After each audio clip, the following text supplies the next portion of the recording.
Assalamualaikum warahmatullahi wabarakatuh.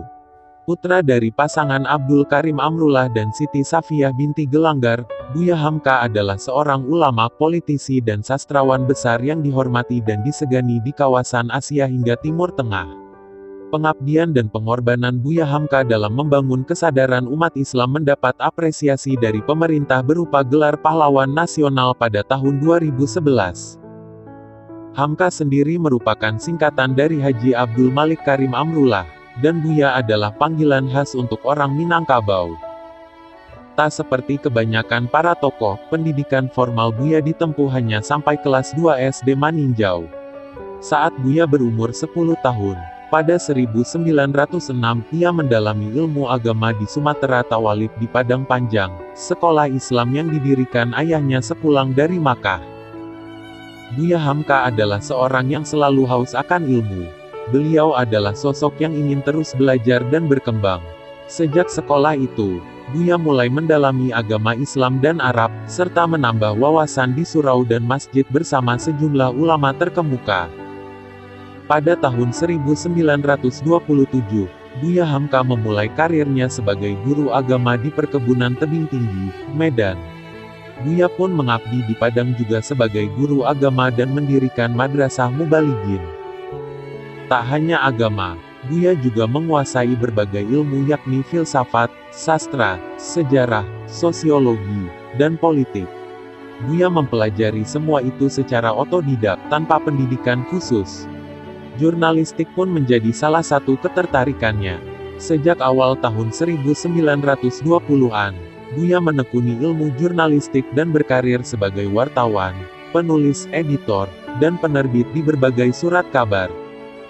Hamka juga menerbitkan majalah tengah bulanan, Panji Masyarakat hingga akhir hayatnya.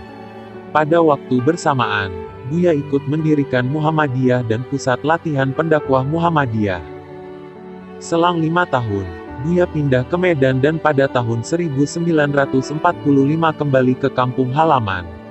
Pada saat itulah, bakat pengarang beliau mulai tumbuh. Buku pertama yang berhasil diterbitkannya berjudul Khotibul Ummah dan disusul dengan sederet judul lainnya. Saat Perang Revolusi pun, Buya turut mengusir penjajah dengan cara mengobarkan semangat pejuang.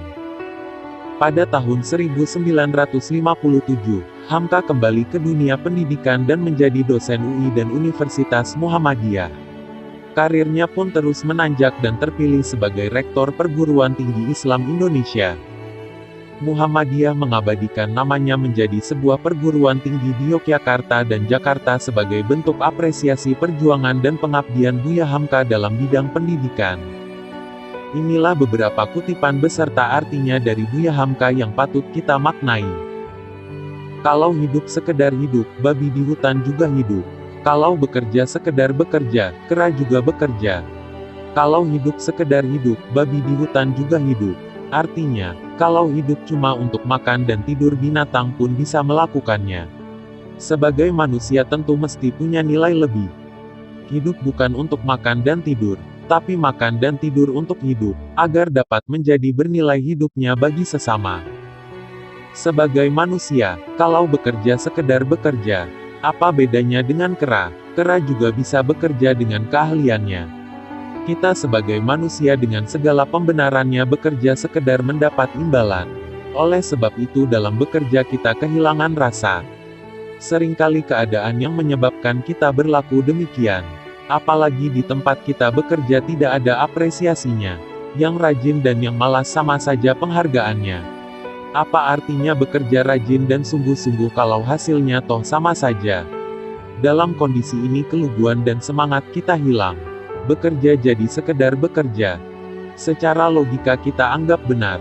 Tetapi secara kejiwaan kita telah menyia-nyiakan potensi yang kita miliki. Pada dasarnya kita orang yang rajin dan bersemangat. Tapi rela memalaskan diri. Demikian beberapa penjelasan mengenai makna dan biografi dari ulama besar Indonesia yaitu Buya Hamka. Wassalamualaikum warahmatullahi wabarakatuh.